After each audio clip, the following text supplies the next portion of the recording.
जो मेनली जो दो चीजें इंपॉर्टेंट है वो ये है कि एक तो आप मैथ या फिर कैलकुलेशन वाले फिजिक्स के सवाल करते रहें ताकि आपकी कंटिन्यूटी बनी रहे, और दूसरा जो चीजें मेमोरी बेस्ड है आप उनको रिवाइज करते रहें ताकि आपकी मेमोरी से फेड आउट ना हो, और ये जब तक आपको एग्जाम नहीं हो जाता है आई थिंक तब तक आपको करनी चाहिए। Hi Chitrang, I welcome you to this video with Unacademy on a channel called Unacademy Accelerate. तो आज हम बात करने वाले हैं आपके बारे में. This entire conversation is going to be around you and your journey from IIT to MIT and from MIT to UC Berkeley and now your aspirations. So we'll complete a complete track. देखते हैं आप क्या क्या कर रहे हैं, क्या क्या करते आए हैं, and I hope this out turns out to be very interesting. Right, first of all, I'd like to give you a small introduction. एक छोटा सा introduction देना चाहूंगा मैं चित्रांग के बारे में. So Chitrang was AIR 1 in 2014 in IIT JEE Advanced Examination. His score was 334 out of 360, which is one of the highest scores in the last decades that we've ever seen. Right? His rank in IIT JEE Mains Advanced Exam was AIR rank 38, which is a significant achievement, being achieved almost the same sort of rank in both the sections of the IIT JEE examination. तो काफी लोग Aspire करते हैं कि मैं ऐसी rank पाऊं, काफी लोग एस्पायर करते हैं कि I be at the place where Chitrang is at this moment. So I'd like to listen from Chitrang. So how do you feel Chitrang, कैसा लग रहा है इस डिस्कशन में आके? I hope you are comfortable, I hope we are on the same page and we can begin our conversation. जैसे मैंने आपको बोला था, it will be a very very light hearted conversation and for our aspirants today, जो भी हमारे students हमारे साथ जुड़े हैं, we'd like to tell them that कैसे आप जहां हैं आप वहां पहुंचे हैं, how can they get there. Right, a very special video for you all. All right, Chitrang, over to you. So thank you for having me and answering your first question. तो आपने पूछा कैसा लग रहा है, तो अब तो बहुत नॉर्मल लग रहा है. जिस दिन रिजल्ट आया था उस दिन इट वाज एक बहुत ही अलग दिन था. तो मतलब ये प्रिज्यूम किया था कि शायद रैंक 1 आने वाली है क्योंकि जेई की आंसर की आ जाती है और मार्केट में खबरें फैलने लग जाती हैं कि इसके इतने नंबर आए, इसके इतने नंबर आए. तो एक आइडिया था कि रैंक अच्छी आने वाली है. कि उसमें हम सब जयपुर चले गए थे बिकॉज थोड़ा सा वहाँ पे प्रेस कवरेज बेटर मिल सकता था. कि the media also wants to talk to you that day. तो सुबह हम लोग नाश्ता करने नीचे उतरे, मैं, मेरी फैकल्टी, हम लोग सब साथ में ही थे. अच्छा. वो खड़गपुर से उनका डायरेक्टर जेई का फोन आता है. का भी है, तो मतलब ऑब्वियसली अनएक्सपेक्टेड सा था. एक बार के लिए बहुत ही सरप्राइज रह गए और मेरे बगल में विजय सर बैठे हुए थे और पाइनएप्पल खिला रहे थे, पर मेरे को ध्यान है कि वो शायद जलेबी खिलाए थे मुझे. अच्छा. अगर आते ना जब कोई खुश खबर सुनते हैं तो उन्होंने सबसे पहले मुझे जलेबी खिलाई थी. अच्छा. और फिर सबने कांग्रेचुलेट किया था. मतलब द रोल हैव जो फैकल्टीज का और मेंटर्स का, पेरेंट्स का एक बहुत इंपॉर्टेंट रोल रहा है एज यू बीन हाईलाइटिंग. तो उसमें कोई स्पेसिफिक कोई आप रोल जो हाईलाइट करना चाहें? मैथ्स फिजिक्स बहुत डिफिकल्ट सब्जेक्ट्स होते हैं, इनमें मैथ्स फिजिक्स केमिस्ट्री रादर तीनों ही बहुत डिफिकल्ट सब्जेक्ट्स होते हैं. व्हेन यू प्रिपेयरिंग ऐसे एग्जाम के लिए प्रिपेयर कर रहे हैं, तो what was that thing that kept you going? आपको एक चीज जो हमेशा लगती थी, मान लीजिए काफी हमने पहले इंटरव्यूज में देखा है, एजुकेटर्स अन्ना सर एक बार बता रहे थे दैट एग्जाम में मार्क्स नंबर कम आते हैं. ये टॉपर्स के साथ भी सेम होता है कि इंटरनल एग्जाम्स में जब नंबर कम आते हैं, जब आप खुद तैयारी कर रहे हैं और सिर्फ तैयारी करते हुए आपने कोई टेस्ट दिया उसमें कम नंबर है, तो आप खुद डिमोटिवेट हो गए, अरे क्या हो गया. तो what was that one thing, एक क्या चीज थी जो आपको हमेशा मोटिवेटेड रखती थी, पुश करती रहती कि हाँ नहीं करना है, करना है? तो सबसे पहले बात करूंगा मैं जो एजुकेटर्स हैं, जो मेंटर्स हैं, उनके रोल की. तो 5 फैकल्टी हैं, अमरनाथ सर, अमित गुप्ता सर, विशाल जोशी सर, अखिलेश सर और एस के मिश्रा सर. का बहुत इंपॉर्टेंट रोल रहा है और अब वो लोग न्यूक्लियस में पढ़ा रहे हैं. आई थिंक अनअकैडमी पे भी ऑनलाइन. करेक्ट. तो उनका 5 का बहुत इंपॉर्टेंट रोल रहा है मेरी जर्नी में. एंड उन 5 का जो कॉम्बिनेशन है वो बहुत अच्छा है कि कुछ लोग आपको मोटिवेटेड रखते हैं, कुछ लोग एट द सेम टाइम ये कोशिश करते हैं कि आप बहुत ज्यादा ओवर मोटिवेट ना हो जाए, मतलब आप कॉन्फिडेंट ना हो जाए एक तरीके से. तो उनका रोल बहुत इंपॉर्टेंट रहा है मेरे हिसाब से मेरी जर्नी में. Great great. तो लेट्स गेट अहेड, थोड़ा आगे बढ़ेंगे अब इसमें. दैट अब आप, मैं ये पूछना चाहूंगा कि बिगेस्ट चैलेंजेस क्या आपने फेस किए थे? जैसे मैंने बताया कि आप जब प्रिपेयर करते हैं देयर आर मेनी थिंग्स जो आपके दिमाग से जाती हैं. मतलब एक नॉर्मल एस्पायरेंट आप देखते हैं हर जगह वीडियोस होती हैं कि डिस्ट्रैक्शन से कैसे बचूं, इस चीज से कैसे बचूं, उस चीज से कैसे बचूं. तो जब आप तैयारी कर रहे थे तो आपको ऐसे कैसे बिगेस्ट चैलेंजेस जो आपने फेस किए, बिगेस्ट डिस्ट्रैक्शंस जो आपके थे, जो सारे जो आज हमारे एस्पायरेंट्स हमारे साथ ये वीडियो देख रहे हैं वो देख रहे होंगे, जरूर बहुत क्लोजली सुन रहे होंगे कि आपके क्या डिस्ट्रैक्शंस थे और आपने उनको कैसे पार किया? मतलब how did you get away from this distractions and get to here? तो एक चीज मतलब हम सब कोटा में ही थे, और एक चीज जो कोटा के साथ इशू है वो ये है कि वहाँ पे फंडामेंटली बहुत ज्यादा डिस्ट्रैक्शंस है नहीं, क्योंकि it's a isolated student town, ज्यादा कुछ करने को भी था नहीं। और मतलब एक तरीके से कह सकते हैं कि हम एनालॉग एज के बच्चे थे, क्योंकि हमारे पास फोन का एक्सेस नहीं था।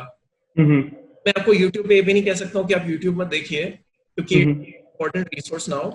बट मैं ये जरूर कहना चाहूंगा कि अपना जो फोन का यूजेज है उसको मिनिमल रखें। इंस्टाग्राम, स्नैपचैट ऐसी चीजें आजकल आ गई हैं, मेरे फोन पे तो अभी तक नहीं है। बच्चे यदि वो इन चीजों पे टाइम ना वेस्ट करके जो एक्चुअली इंपॉर्टेंट चीजें फोन पे कंटेंट के लिए उसके लिए यूज करेंगे तो उनके लिए बेटर होगा। ग्रेट। तो चित्रांग, तेरे एक एक बहुत इंपॉर्टेंट क्वेश्चन जिससे आप एक टॉपर हैं पूछने का फर्ज बनता है मेरा। तो what is that one thing that takes to become a topper? मतलब अगर आप बोले कि व्हाट एक स्टूडेंट एक टॉपर से अलग कैसे होता है, मतलब क्या वो कुछ बहुत अलग चीजें करते हैं? मैं यहाँ पे जनरलाइज इसलिए कर रहा हूँ because students out there would want to know, right? उनको काफी बारी लगता है student who is maybe secure rank 1, यार वो तो कुछ और ही होगा, यार उन्होंने कुछ और ही किया होगा, यार उन्होंने क्या किया होगा ये मुझे आज तक नहीं पता। तो आई वॉन्ट टू लेट आपका सीक्रेट आउट, ये सीक्रेट सॉस हम निकालना चाहते हैं आज, कि क्या ऐसा कोई सही में डिफरेंस है एक नॉर्मल स्टूडेंट की पढ़ाई में और एक टॉपर की पढ़ाई में, या टॉपर कुछ चीजें डिफरेंटली करता है, कुछ चीजें बेहतर तरीके से करता है, या मे बी कुछ ज्यादा प्लान रहता है इसलिए वो अलग तरीके से निकल के आते आई थिंक मेरे केस में मुझे फंडामेंटली पढ़ने का शौक है जी। वो काम नहीं कर रहा था जो मुझे नहीं करना था, एक तरीके से कह सकते हैं। तो उस वजह से मैं मेरे स्पेयर टाइम में भी जो इंटरेस्टिंग बुक्स होती थी या जो इंटरेस्टिंग कंटेंट होता था यहाँ वहाँ उसको पढ़ने लगा रहता था। और that was sort of my time pass आप कह सकते हैं। तो मेरे लिए मेरे को लगता है वो सबसे इम्पोर्टेंट है कि आप जो चीज़ कर रहे हैं उसको आप डेडिकेशन से करें और उसको आप पूरे पैशन से करें।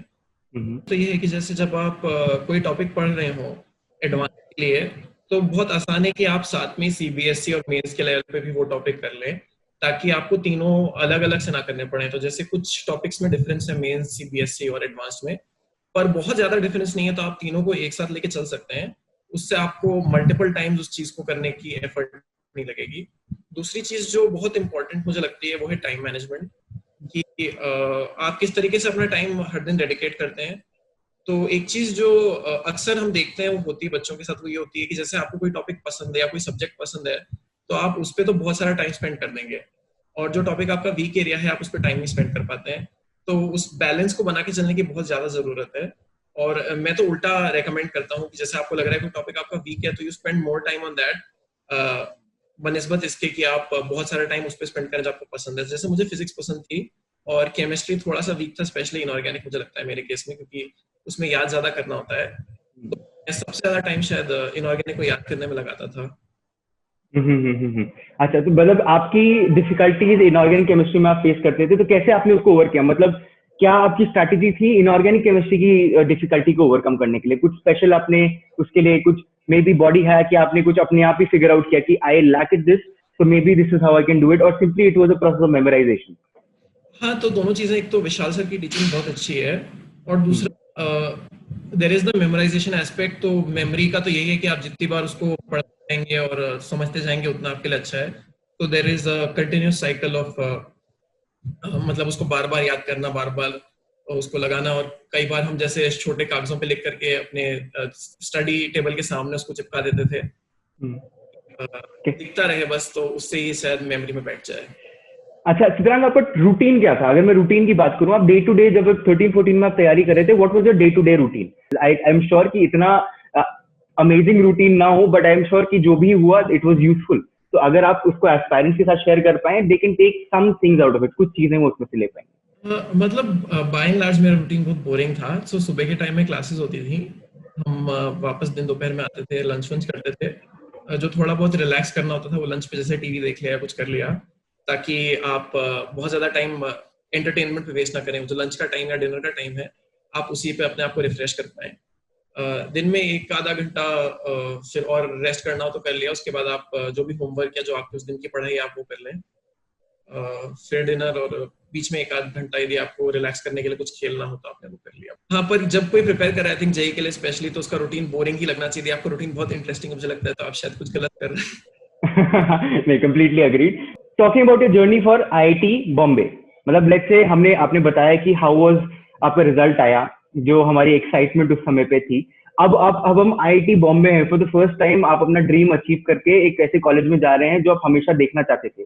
आपने उसमें कुछ सब्जेक्ट भी सिलेक्ट किए होंगे, तो क्या थॉट था उस सब्जेक्ट सिलेक्शन के पीछे, और कैसा लगा आईआईटी बॉम्बे का पहला दिन? हाउ वाज योर एक्सपीरियंस, आपका 1 ईयर स्टिंट जो था आईआईटी बॉम्बे में, उसके बारे में अगर आप कुछ बता दें। तो जैसे आपने कहा कि सब्जेक्ट सिलेक्शन, तो मेरे पास कुछ खास इन्फॉर्मेशन नहीं है। मतलब आईआईटी में सबका वही होता है कि आपकी ये रैंक आई है, एक आप जाती है कि ये प्रेफरेंसेस होती हैं, और ज्यादातर लोग वैसे ही भर देते हैं। तो अच्छा, आपकी 1 से 50 रैंक आई है तो आप बॉम्बे कंप्यूटर साइंस ले लो, आपकी 50 से 100 आई है तो आप दिल्ली कंप्यूटर साइंस ले लो। तो उस तरीके से ही ज्यादातर लोग अपनी लिस्ट भरते हैं, और मेरे केस में कुछ डिफरेंट नहीं था। उसके बाद आईआईटी जाने के बाद एक्सपीरियंस अच्छा भी था, और कुछ अलग था मेरा experience compare to other people, क्योंकि मुझे शुरू से जो इंक्लिनेशन था वो साइंसेस की तरफ ज्यादा रहा है। शायद इसी वजह से मेरी रैंक भी बेटर आई, क्योंकि आईआईटी का एग्जाम साइंस हैवी है, बहुत ज्यादा इंजीनियरिंग हैवी है नहीं। तो वहां जाने के बाद जो फिजिक्स या मैथ्स की फैकल्टी थी या जो पढ़ाई थी, मुझे बहुत अच्छी लगी। कंप्यूटर साइंस मुझे उतना अच्छा नहीं लगा, तो दैट मोटिवेटेड जो मैंने आगे किया। आई थिंक अपन बात भी करेंगे उस बारे में। काफी out of the way choice थी, मतलब I'd like to tell all the aspirants who are watching this कि Chitrang defined his way, but उन्होंने रियलाइज किया कि computer science might not be what he is looking out for. उन्होंने समझा कि physics is something जो वो आगे करना चाहते हैं, जो वो अभी कर रहे हैं, जो रिसर्च में जाना चाह रहे हैं। तो physics was his passion, so that is why उन्होंने फिजिक्स की तरफ उनका इंक्लिनेशन ज्यादा रहा, and that was the thing that जो उनको इनिशिएट किया वो move from IIT to MIT. What was it like, what was different? आप देख रहे हैं कि इंडिया से आप you getting into a different study culture all together, एक स्टडी कल्चर ही बिल्कुल अलग है, राइट? क्या फर्क आपको वहां पे ऑब्जर्व किया? आपके क्या व्यूज है उसमें? How did you feel on your first day? तो मतलब वहां पे फर्स्ट डे और आईआईटी के फर्स्ट डे में डिफरेंस था कि वहां पे आईआईटी का फर्स्ट डे इज वेरी, मतलब एक्चुअली शायद मैंने आईआईटी का फर्स्ट डे तो अटेंड भी नहीं किया था, क्योंकि मैं तब कजाकिस्तान में था फिजिक्स ओलंपियाड के लिए। बट जो आईआईटी का मतलब कल्चर है वो बहुत ही टोन डाउन कल्चर है, एक तरीके से हम कह सकते हैं कि बहुत सब चीज को नॉर्मलाइज कर दिया जाता है। आप वहां पे हैं तो बस आपने कुछ कर लिया है, बट उसको बहुत ज्यादा एक अचीवमेंट की तरीके से नहीं देखा जाता है। यूएस में ये है कि फर्स्ट डे से एक पॉम्प एंड शो का ऑरा बना दिया जाता है उस चीज को, कि आप पहुंच चुके हैं, आपने कुछ अचीव कर लिया है। तो उस चीज को लेके एक खुशी भी होती है सब बच्चों में जो पहली बार आए होते हैं। काफी लोगों से, काफी जगहों से आए होते हैं बच्चे, तो एक वो एनवायरनमेंट का फर्क है। एजुकेशन सिस्टम की बात करें तो आई थिंक एक कोर डिफरेंस ये है कि इंडिया में जो एजुकेशन सिस्टम है वो मुझे लगता है कि 12th तक हमारा एजुकेशन सिस्टम काफी अच्छा और रोबस्ट है। सीबीएसई वगैरह का जो लेवल है वो कंपेयर टू मतलब दुनिया में आप ज्यादातर जो 12th के एग्जाम्स हैं उनसे कंपेयर करेंगे तो आपको लगेगा कि सीबीएसई का लेवल काफी अच्छा है। जो हमारे बच्चे 12th में कर लेते हैं वो बहुत बच्चे वहाँ फर्स्ट ईयर में कर पाते हैं। पर कॉलेज का जो एजुकेशन है वो फार बेटर है यूएस में, मुझे ऐसा लगा, क्योंकि वहाँ पे एप्लीकेशन ओरिएंटेड लर्निंग पे बहुत फोकस किया जाता है। आईआईटी जाने के बाद ज्यादातर लोग यही करते हैं कि एग्जाम के 1-2 दिन पहले पढ़ना चालू करते हैं, बट वहाँ पे जो रेगुलर होमवर्क का कल्चर है वो काफी बेनिफिशियल रहता है। उससे चीजें आपके दिमाग में स्टे ज्यादा करती हैं। I think that brings me back to even JEE preparation की जो रेगुलरिटी है आपकी पढ़ाई के लिए वो बहुत इंपॉर्टेंट है। That's not just true for JEE, वो आगे भी जहाँ पे भी आप कर पाएंगे वो आपके लिए अच्छा रहेगा। तो वहां पे ये हो जाता है कि वीकली होमवर्क्स होते हैं, आपकी ग्रेडिंग भी ज्यादातर वीकली असाइनमेंट्स की जाती है, और एप्लीकेशन ओरिएंटेड लर्निंग को फोकस किया जाता है। वाह वाह, ऑलराइट। तो चित्रांग, टॉकिंग अबाउट एस्पिरेशंस, अब चूंकि मैंने आपसे बोला था कि will be talking about aspirations, देखिए जैसे आपने बोला कि that I keep and always look ahead attitude, कि अभी हम कुछ कर रहे हैं दैट इज गुड इनफ। आपने जैसे बोला always stay, keep your feet on the ground, हमेशा जमीन से जुड़े रहें, राइट? तो आपके aspirations, I know India aspects much of Chitrang Murdia now, right? We all expect much of you, much of you. But what do you see yourself doing? What are your तो as of now मैं मेरी PhD कर रहा हूँ UC Berkeley से। The next goal would be to secure a good post doc somewhere, and उसके बाद जो नेचुरल कोर्स है कि कहीं पे प्रोफेसरशिप मिल जाएगी। तो प्लान तो वही है, उससे ज्यादा अभी के लिए तो कोई एस्पिरेशंस नहीं है। अच्छा, तो if I tell you some final set of tips जो आप देना चाहेंगे being a topper to all the IIT JEE aspirants, आपको पता है the exam 2020 it has gone through so many changes, इतने सारे बदलाव आए हैं इस बार के एग्जाम में। तो ड्यू टू द कोविड-19 सिचुएशन काफी डेट्स इधर उधर हुई हैं, काफी चेंजेस हुए हैं। इस जो 2-3 महीने एक्स्ट्रा मिले हैं स्टूडेंट्स को, आप कैसे एडवाइस करेंगे कि कैसे फायदा उठाया जाए? तो दो चीजें हैं। तो एक चीज तो मैं मेरे प्रिपरेशन टाइम से मेंशन करना चाहूंगा कि जैसे जब बोर्ड्स का टाइम होता है स्पेशली, तब आप मान लीजिए कि 1-1.25 महीने आपको बहुत ज्यादा टाइम नहीं मिल पाता है कि आप सिर्फ एडवांस पे फोकस कर पाए, क्योंकि आपको बोर्ड के एग्जाम्स भी देने होते हैं और बहुत कुछ हो रहा होता है। गुप्ता सर और अमरनाथ सर ने रेकमेंड करी थी, वो ये थी कि कुछ भी हो जाए दिन में 1 से 1.5 घंटा मैथ्स की प्रैक्टिस करना जरूरी है। बिकॉज यदि आपका मैथ्स से स्पेशली कैलकुलेशन करने से कॉन्टैक्ट छूट जाएगा तो वो रीगेन करना बहुत मुश्किल होता है। तो मैं एस्पिरेंट्स को एक तो ये एडवाइस देना चाहूंगा कि जब तक आपका एग्जाम ना हो जाए, आप दिन में 1 से 1.5 घंटा मैथ्स की प्रैक्टिस जरूर करें। क्योंकि यदि आपने 5-7 दिन उससे छुट्टी ले ली तो जो आपका फ्लो है, जो कंटिन्यूटी है, वो छूट जाएगी और वो रिगेन नहीं कर पाएंगे। जो दूसरी चीज बहुत जरूरी है वो ये है कि जो मेमोराइजेशन बेस्ड चीजें हैं उनको आपको कंटिन्यूअसली रिवाइज करना पड़ता है। तो आप ऑर्गेनिक, स्पेशली इनऑर्गेनिक जैसी चीजें हैं तो उनको भी आप पकड़ के चलें। जो कॉन्सेप्चुअल चीजें हैं जैसे कि फिजिक्स या फिजिकल केमिस्ट्री या इवन कुछ मैथ्स के टॉपिक्स हुए, उन पे आपकी पकड़ यदि अच्छी है तो वो आप बहुत जल्दी लूज नहीं करेंगे, तो उनको भी रिवाइज करते रहें। बट जो मेनली जो दो चीजें इंपॉर्टेंट है वो ये है कि एक तो आप मैथ या फिर कैलकुलेशन वाले फिजिक्स के सवाल करते रहें ताकि आपकी कंटिन्यूटी बनी रहे, और दूसरा जो चीजें मेमोरी बेस्ड है आप उनको रिवाइज करते रहें ताकि आपकी मेमोरी से फेड आउट ना हो। और ये जब तक आपको एग्जाम नहीं हो जाता आई थिंक तब तक आपको करनी चाहिए। Great great, I am very sure काफी सारे एस्पायरेंट्स आपको थैंक करेंगे ऐसी एडवाइसेस के लिए एट द मोमेंट। अगेन एक और interesting question which pops into my head Chitrank is that आप देख रहे हैं इन द करंट अभी सिनेरियो ऐसा है, ऑनलाइन एजुकेशन काफी जोर पकड़ रही है। मैं समझता हूँ आपकी तैयारी के समय ऐसा कुछ नहीं था। ऑनलाइन एजुकेशन जैसे आपने बोला, यूट्यूब भी बहुत कम जगह अवेलेबल होता था। एनालॉग जमाने में आप अब हमने तैयारी करी थी।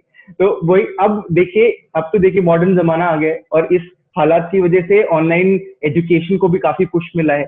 आपने मेरे ख्याल से जो आगे पढ़ाई करी है, जो MIT में, UC बर्कली में जो आप स्टडीज एंगेज कर रहे हैं, वहां पे आपने जरूर ऑनलाइन कोर्सेज में एंगेज किया होगा। वहां पे आपने ऑनलाइन असाइनमेंट्स, क्योंकि वहां पे outside India it is a trend कि आप असाइनमेंट्स भी ऑनलाइन ही सबमिट करते हैं on website portals, if I assume correctly. तो how did do you compare, और उस एक्सपीरियंस से जो आपने अभी इन द रिसेंट टाइम्स लिया है of online learning, may be not in India, but उस एक्सपीरियंस से अगर आप सोच के कुछ अगर टिप्स देना चाहें, क्योंकि मेनी स्टूडेंट्स आर ट्रांजिशनिंग, अभी वो ट्रांजिशन कर रहे हैं कि मैं पहले किताब से पढ़ता था, अब मुझे एक वीडियो देख के पढ़ना है, वीडियो देख के पढ़ना है तो नोट्स लेने हैं, नोट्स लेने हैं तो उसको मैं अब मेमोराइज कैसे करूं, वीडियो कैसे देखूं, समझू कैसे। तो उस अगर एस्पेक्ट में आप कुछ एडवाइस शेयर करना चाहें कि ऑनलाइन लर्निंग में what are the things that they can, maybe जैसे हम सजेस्ट करते हैं कि आपका एक सेटअप होना चाहिए जब आप पढ़े, आप मे बी एक पानी का ग्लास लेके बैठे, बट ये तो चलिए स्पेसिफिक एडवाइसेस हो गई, but some points from your end that you feel कि हाँ ये तो डेफिनेटली करना चाहिए when we are learning online. तो आई थिंक जो सबसे इम्पोर्टेंट चीज जो आपने भी शायद मेंशन की वो यही है कि एक दिक्कत जो लगती है वो ये है कि क्योंकि उनके पास एक्सेस टू कोर्स मटेरियल है तो वो जब चाहे जब वीडियो देख सकते हैं। वो एक अच्छी चीज भी है, पर उसके साथ एक साइकोलॉजिकल एस्पेक्ट भी जुड़ा हुआ है कि ये तो बाद में भी देख सकता हूँ तो नोट्स बनाने की क्या जरूरत है। तो मैं उस चीज के खिलाफ बच्चों को वो करना चाहूंगा, वार्न करना चाहूंगा कि ऐसा ना करें आप। और जब आप कोई चीज पढ़ रहे हो तो उसके आप साथ में ही अच्छे नोट्स बनाएं, और उससे क्या होगा कि आप राइटिंग से जब आप कोई चीज को मेमोरी में कमिट करते हैं तो वो आपके साथ स्टिक करेगी। जब आप सिर्फ वीडियो देख के उसको कमिट करेंगे तो कोई फायदा नहीं है। अच्छा, दूसरी चीज ये है कि मोबाइल पे तो आदमी काम बेड पे लेटे लेटे भी कर सकता है। तो यदि आपने वो कर लिया तो फिर तो the life further is going to be hard. मतलब आप उसको एक क्लास की तरह ट्रीट करें, आप उसको एक वीडियो की तरह ना ट्रीट करें। तो यदि 1.5 घंटे या 2 घंटे का आप लेक्चर देख रहे हैं तो ऐसा नहीं कि 15 मिनट में पॉज करके ना घूमने चले गए और फिर 15 मिनट बाद कंटिन्यू किया। तो उसको आप एक स्ट्रेच पे देखें। उससे ये भी होगा कि क्योंकि एग्जाम जो है वो 3-3.5 घंटे का एग्जाम होता है, तो यदि आप आधे घंटे का स्टेमिना बना के चलेंगे तो आप 3 घंटे का एग्जाम नहीं दे पाएंगे। तो आप कोई क्लास ले रहे हैं तो आप उसको लेक्चर को फ्रॉम स्टार्ट टू फिनिश एक सिटिंग में वॉच करने की कोशिश करें, और आप उसको एज अ लाइव क्लास ही ट्रीट करें। आप उसको ये मत माने कि एक ऑनलाइन क्लास है जिसका मेरे पास फ्री एक्सेस है। Correct correct correct. अगेन मतलब मेनी एस्पायरेंट्स, बहुत सारे स्टूडेंट्स ये बोलते हैं that distractions are a big thing. Again online classes में then distractions are at your disposal. तो इट इज इंपॉर्टेंट कि आप एक बेसिक डिसिप्लिन बना के चलें, एक बेसिक की पॉइंट्स अगर इंश्योर करे जाएं तो I am very sure online learning is a boon for all students. who are taking the advantage. All right. So thank you so much, Chitrang, for being with us today. I hope this discussion will help many students in the future and in the current scenario. Maybe it be IIT JEE 2020, may it be IIT JEE 2021. I hope this video serves guideline book for all the aspirants who are aiming for IIT JEE Rank 1. So this is it from my end. This is Samanvay and this is Chitrang, and we were in conversation on Unacademy Accelerate. Thank you all so much for your time. We'll see you soon in the near future. Thank you. Thank you, everyone.